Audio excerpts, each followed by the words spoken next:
नमस्कार, आप देख रहे हैं वीयू न्यूज पावर्ड बाय विनय उजाला। आइए नजर डालते हैं आज की प्रमुख खबरों पर। अमेरिकी ऑटो सेक्टर में सुस्ती के संकेत, युद्ध, महंगाई और महंगे ईंधन का असर। ट्रंप का बड़ा बयान, बस कुछ समय और फिर खुलेगा होर्मुज़। तेल पर कब्जे की भी कही बात। यूएन ने भारतीय सैनिकों की सराहना की। अफ्रीका में शांति मिशन से संकट टला, लोगों को बड़ी राहत। चीन के नए परमाणु केंद्र पर बड़ी चिंता, तस्वीरों में यूरेनियम संवर्धन की गतिविधियों के संकेत। अमेरिका में विदेशी दवाओं पर अब लग सकता है 100% तक टैरिफ। जम्मू कश्मीर पर बड़ा बयान, पीओके की घर वापसी का दावा, तिरंगे तले आने की कही बात। पश्चिम एशिया संकट के बीच भारत को रूस का साथ, कच्चे तेल और एलएनजी की आपूर्ति बढ़ाने की पेशकश। टीएमसी के पक्ष में प्रचार करने पर महिला अधिकारी निलंबित, सुरक्षा व्यवस्था में भी पकड़ी गई गड़बड़ी। सीएम ममता ने अमित शाह के दौरे पर साधा निशाना, बोली 15 नहीं वो 365 दिन भी रह लें फिर भी कोई फायदा नहीं होगा। भीड़ पर लगाम लगाने के लिए रेलवे का बड़ा प्लान, स्टेशनों पर नई सुविधाएं उपलब्ध। मुंबई के स्कूलों में मनाचे श्लोक पर विवाद, प्रस्ताव के खिलाफ AIMIM, कहा धर्म नहीं संविधान पढ़ाओ। इंडियन ऑयल बोली देश में एलपीजी की कोई कमी नहीं, हर रोज 28 लाख सिलेंडर की हो रही डिलीवरी। दिल्ली में नशे के खिलाफ कार्रवाई, पुलिस ने 4 तस्करों को दबोचा, 311 ग्राम से ज्यादा स्मैक बरामद। दिल्ली एनसीआर में बदला मौसम, धूल भरी आंधी से विजिबिलिटी हुई कम, गरज चमक के साथ बूंदाबांदी के आसार। लॉरेंस बिश्नोई गैंग के नाम फायरिंग कर दहशत फैलाने वाला गिरोह ध्वस्त, अब तक 12 आरोपी गिरफ्तार। एमपी में 554 मदिरा दुकानें नीलामी के बाद खाली, संचालन के लिए निगम मंडल बनाने पर विचार।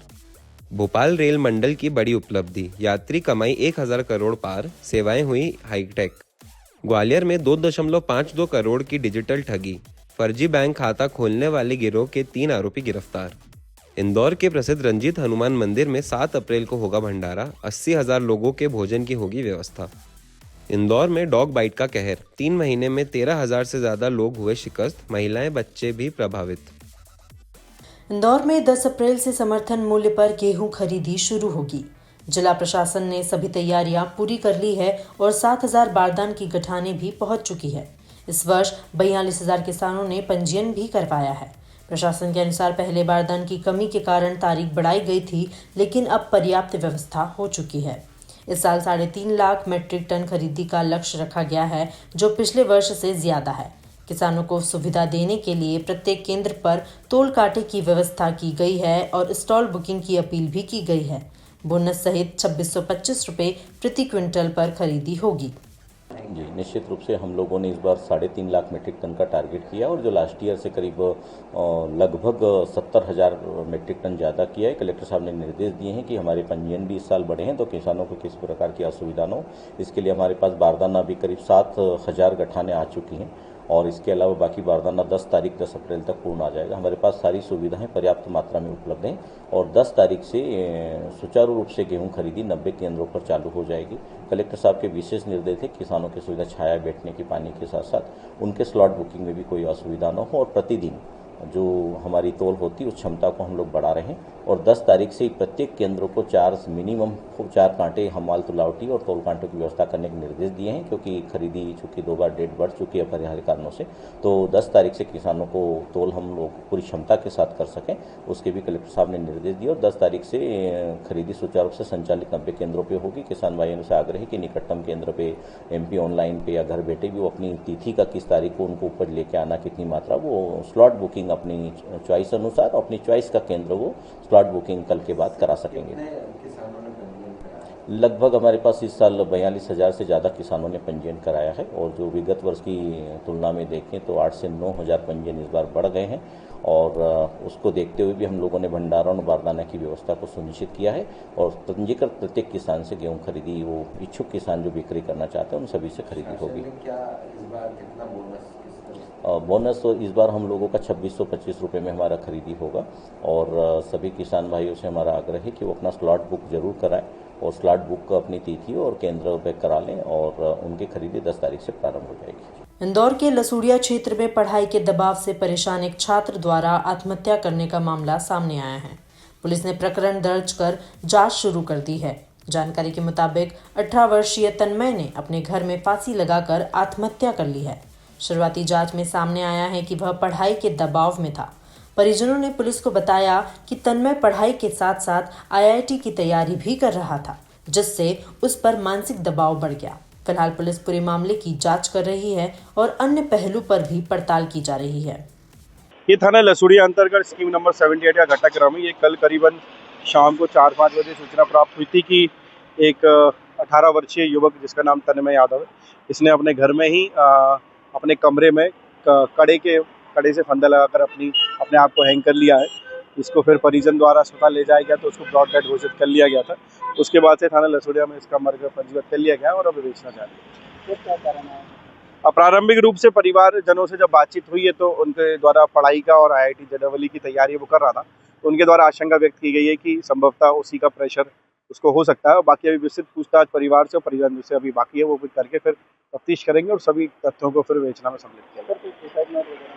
नहीं, अभी वर्तमान में कोई सुसाइड नोट प्राप्त नहीं। परिवार ने उसको पढ़ाई को लेकर बोला भी था कि ना करे, या कुछ ऐसी बात का नहीं। चूंकि अभी चीजें प्रारंभिक रूप में अभी से मर्ग दर्ज हुआ है तो कोई पढ़ाई के संबंध में चीजें चर्चा में तो है, परंतु अभी सभी चीजें लेखबद्ध करना बाकी है और बाकी चीजें जो आएंगी उनको अभी फिर मर्ग में सम्मिलित कर विवेचना की जाएगी। इंदौर में नशे के खिलाफ पुलिस ने सख्त कार्रवाई करते हुए कुख्यात ड्रग तस्कर सचिन आर्य पर बड़ा प्रहार किया है। अब उसे 6 महीने के लिए भोपाल जेल भेज दिया गया है। रावजी बाजार पुलिस ने आदतन ड्रग तस्कर सचिन के खिलाफ PIT NDPS एक्ट के तहत कार्रवाई की है। आरोपी पहले से कई मामलों में लिप्त रहा है और लंबे समय से युवाओं को नशे की ओर धकेल रहा था। पुलिस ने आरोपी के आपराधिक रिकॉर्ड को देखते हुए विस्तृत रिपोर्ट तैयार की है, जिसके आधार पर उसे 6 माह तक जेल में रखने का आदेश जारी किया गया है। पुलिस का कहना है कि शहर को नशा मुक्त बनाने के लिए इस तरह की सख्त कार्रवाई आगे भी जारी रहेगी। एक अनावेदक है सचिन पिता कैलाश आर्य, उम्र लगभग 23 वर्ष, निवासी राधा गोविंद का बगीचा, थाना रावजी बाजार। इस पर वर्ष 2023 में थाना चंदन नगर पर NDPS का अपराध पंजीबद्ध हुआ था। उसके बाद जब ये जमानत पर छूटा तो उसके बाद भी ये नहीं रुका और इस पर थाना एरोड्रम पर एक और NDPS का अपराध पंजीबद्ध हुआ। उसके पश्चात इस पर सचिन आर्य पर फिर से इसी वर्ष 2026 में थाना रावजी बाजार पर एक और NDPS का अपराध पंजीबद्ध हुआ। इसके अलावा इस पर मारपीट तथा आबकारी अधिनियम के भी केस दर्ज थे, जिसके संबंध में थाना प्रभारी रावजी बाजार के प्रस्ताव पर कमिश्नर कार्यालय इंदौर द्वारा कठोर कार्रवाई करते हुए भेजे गए प्रस्ताव पर आयुक्त इंदौर द्वारा अनावेदक को 6 माह के लिए PIT NDPS एक्ट के अंतर्गत भोपाल जेल में निरुद्ध करने के लिए कल दिनांक 2 अप्रैल को आदेशित किया गया था। उसी के तारतम्य में आज 3 अप्रैल को अनावेदक सचिन आर्य को भोपाल केंद्रीय जेल में निरुद्ध किया गया है। तो कितने अपराध है? इस पर 5 अपराध हैं, जिसमें से 3 NDPS के अपराध हैं। सर, ये तो ऐसे और भी कोई आरोपी है? पुलिस कमिश्नर साहब का स्पष्ट निर्देश है कि जो भी मादक पदार्थों के कारोबार में संलिप्त है उसके विरुद्ध कठोरतम कार्रवाई की जाए, जिसके संबंध में इंदौर पुलिस द्वारा लगातार कठोर कार्रवाई की जा रही है। और इससे कुछ माल भी जब्त हुआ है क्या? इससे माल भी जब भी केस बने हैं तो इससे माल जब्त किया गया है। इंदौर के विजयनगर थाना क्षेत्र में पुरानी रंजिश के चलते चाकूबाजी की सनसनीखेज वारदात सामने आई है, जिसमें एक युवक गंभीर रूप से घायल हो गया है। अनिल नगर इलाके में रहने वाले 25 वर्षीय परविंदर सिंह पर देर रात 3 आरोपियों ने चाकू से हमला कर दिया। आरोपियों ने उस पर कई बार वार किए, जिससे वह गंभीर रूप से घायल हो गया है। घटना के बाद स्थानीय लोगों ने घायल युवक को तुरंत अस्पताल पहुंचाया, जहां पर उसका अभी इलाज जारी है। सूचना मिलते ही SP पराग सैनी ने मौके पर पहुंचकर स्थिति का जायजा लिया। फिलहाल विजयनगर थाना पुलिस आरोपियों की तलाश में जुटी हुई है। ये डायल 112 के माध्यम से सूचना प्राप्त हुई थी कि मालवीय नगर तरफ कोई घटनाक्रम हुआ है, जिसमें परविंदर सिंह तथा विजेंद्र सिंह और 25 साल निवासी अनिल नगर इंदौर घायल हुए। तत्काल इनको मेदांता हॉस्पिटल से और अरविंदो शिफ्ट कर दिया गया। हमारी टीम अभी घटनास्थल पर और अस्पताल में दोनों जगह तैनात है। तो क्या स्थिति है? घायल अभी चूंकि इलाजरत है, तो अभी इसके बारे में इस पर जानकारी नहीं दी जा सकती। अभी उसके प्रारंभिक रूप से बयान भी होना बाकी है, अभी सभी चीज़ें चल रही हैं। जैसे ही डॉक्टर से ग्रीन सिग्नल मिलेगा फिर उसके बयान दर्ज करके फिर से रिपोर्ट की। सर क्या विवाद का कारण क्या है? हमने परिवार से बात की है। अभी परिवारजन भी स्पेसिफिकली कुछ बताने के लिए अब वो तैयार नहीं है, मतलब अभी माहौल उस टाइप का नहीं है, पर जैसे ही थोड़ा सा कूल ऑफ होगा तो तत्काल उसकी फिर रिपोर्ट दर्ज कर आगे की आरोपियों की तलाश हेतु भी टीम लगाई जाएगी। अभी हमने टीम ऑलरेडी लगा दी है, इसमें घटनाक्रम के सीसीटीवी फुटेज अगर कुछ आते हैं तो उसकी पहचान करके फिर आगे कार्रवाई। सर कितना जल्दी की घटना और कितने आरोपी उसमें अभी तक? ये करीबन घटनाक्रम 1 बजे के आसपास का है और आरोपी अभी जो बताए जा रहे हैं वो 2 से 3 है, बाकी विस्तृत पूछताछ भी बाकी। इंदौर के बाणगंगा थाना क्षेत्र में चोरी का एक अनोखा मामला सामने आया है, जहां गैस एजेंसी के कर्मचारी ने ही एजेंसी संचालक को चूना लगा दिया। एजेंसी संचालक संतोष मिश्रा की शिकायत पर कर्मचारी मुकेश सोनवड़े के खिलाफ मामला दर्ज किया गया है। आरोपी ने ग्राहकों से सिलेंडर भरवाने के नाम पर करीब 30 गैस सिलेंडर इकट्ठा किए और फरार हो गया। एक सिलेंडर की कीमत 1100 रुपए से 1200 रुपए बताई जा रही है, जिससे कुल नुकसान करीब 30 से 35 हजार रुपए हुआ है। इस घटना से उपभोक्ताओं को काफी परेशानियों का सामना करना पड़ रहा है। हाँ, ये भी अपने आप फरियादी हैं संतोष मिश्रा, उनकी एक गैस एजेंसी है जो नरवल काकड़ पे है। तो उनके द्वारा ये थाने पर आके एक रिपोर्ट की थी कि उनके यहाँ जो गैस सिलेंडर की डिलीवरी करता था मुकेश सोनोने, तो मुकेश सोनोने द्वारा जो कस्टमर थे उनके यहाँ गया और वहाँ से सिलेंडर लिए कि उनको भर के ला के देना है, और वो एजेंसी तक लाता था। बाद में उन्हें पता चला कि वो अपना फ़ोन बंद करके चला गया है। जब उन्होंने पूरा देखा तो लगभग 30 ऐसे खाली सिलेंडर जो गैस के कस्टमर से लाया था और उनको डिलीवरी करना था, उनको लेकर के और वो चोरी करके फरार हो गया। तो कस्टमर भी पहुंचे थे, हाँ, चूँकि उनको एक वो भरा हुआ देना था और ये सिलेंडर लेके फरार हो ही गया था। तो जब शिकायतें मिली उसके पश्चात ही जो फरियादी संतोष शर्मा थे उनके द्वारा अपने एजेंसी में सब चीज़ें देखी तो आरोपी फरार पाया गया और सिलेंडर भी कम थे। ये पता चलने के पश्चात ही वो थाने पर रिपोर्ट लिखाने आए थे।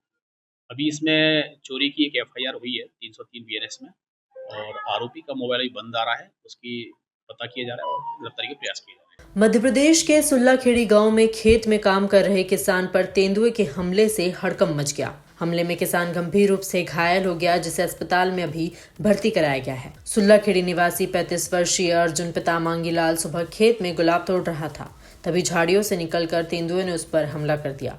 हमले में उसके हाथ और चेहरे पर गहरे घाव आए हैं, जिसमें हाथ ज्यादा घायल हुआ है। घटना के बाद क्षेत्र में दहशत का माहौल है। परिजनों और ग्रामीणों ने घायल को तुरंत अस्पताल पहुंचाया, जहां उसका अभी इलाज जारी है। ये महू के आसपास के एरिया की जगह है, जहां कोई 30-35 साल का व्यक्ति खेत में काम कर रहा था, शायद गुलाब के फूल या वो तोड़ रहा था। उसी समय तेंदुए ने उसके ऊपर अटैक कर दिया और काफी घायल अवस्था में, काफी डीप पेनिट्रेटेड वुंड है उसके लिए, और यहाँ लाया गया है और अभी वो उपचाररत है। और आसपास के किसानों ने फिर आके उसको बचाया और तुरंत यहाँ एमवाय अस्पताल लेके आए। सर कितने घाव हैं और उसके चेहरे पे, हाथ पे और पूरे कपड़े के ऊपर काफी डीप वुंड है, उसके नाखूनों के निशान है और काफी ब्लड लॉस भी हुआ है और उसको पूरी तरह से हम लोग ट्रीट कर रहे हैं और उसको पूरी तरह से बचाने की कोशिश की जा रही है। घायल अभी ठीक है, स्वस्थ है, पर चूंकि इतने डीप सीटेड लेसरेटेड वुंड है उसके कि उसको घाव भरने में और उसमें काफी समय लगेगा। सर ये तेंदुए द्वारा किया गया जो बताया जा रहा है उस व्यक्ति के द्वारा और आसपास के किसानों ने बताया है कि तेंदुए ने उसके ऊपर अटैक किया है। सर जब तेंदुआ इस तरीके का अटैक करता है, जो नाखून उसके लगे हैं पंजे के, जी जी, तो इसमें किसी प्रकार का कोई इन्फेक्शन होता है? नहीं, निश्चित रूप से ये सारे जानवर जो हैं कैट कैटेगरी में आते हैं, वाइल्ड कैट या आप जो भी बोल लीजिए, और इसमें भी हम एंटी रेबीज और एंटी टेटेनस ये सारे इंजेक्शंस प्रिकॉशन के तौर पे लगाते हैं। कितने दिन तक उसको ऑब्जर्वेशन में रखा जाएगा? नहीं, अभी तो उसका इलाज चल रहा है और जब वो पूरे घाव भर जाएंगे उसके बाद ही उसको डिस्चार्ज किया जाएगा और सारी जो भी प्रिकॉशंस एज पर नॉर्म्स होती है वो ली जाएगी। भोपाल के कैलाशनाथ काटजू अस्पताल में बड़ा हादसा टल गया, जब छत से अचानक प्लास्टर गिर पड़ा। घटना के समय एक युवक अपने बच्चे को गोद में लेकर वहीं खड़ा था, लेकिन समय रहते हट गया, जिससे बड़ा हादसा टल गया। इस घटना के बाद अस्पताल की निर्माण गुणवत्ता और मेंटेनेंस पर गंभीर सवाल उठने लगे हैं। प्रत्यक्षदर्शियों के अनुसार प्लास्टर गिरने से पहले ही इमारत में दरारें नजर आ रही थी, लेकिन मरम्मत नहीं की गई। स्थानीय लोगों ने पूरे भवन की जांच और दोषियों पर सख्त कार्रवाई की मांग की है। मैं वहाँ पे खड़ा हुआ था, खाली 2 सेकंड का फ़र्क पड़ा है मेरे को, ऊपर से वो मलबा गिरा, मेरा बच्चा बच गया। मतलब खतरनाक ही गिरा था, मतलब हादसा होते हुए बच गए हम, समझ लीजिए। और ये अभी नई बिल्डिंग बनी है, ऐसा हादसा हुआ, मतलब अच्छा नहीं है। और कोई दिक्कत परेशानी तो नहीं आ रही यहाँ पे? नहीं, बस अब दिक्कत क्या है, वो तो अंदर खड़े होने दे नहीं रहे अपने को, जेंट्स को, सब आदमी को, सबको बाहर भगा रहे। अच्छा। बच्चा बच गया बस मेरा। डॉक्टर वगैरह सब अच्छे से देखते हैं? डॉक्टर का पता नहीं, आज तो पहली बार ही आया हूँ मैं, बाकी तो अंदर पता चलेगा। ऐसे ही खास खबरों के लिए बने रहिए हमारे साथ वीयू न्यूज़ पर, पावर्ड बाय विनय उजाला।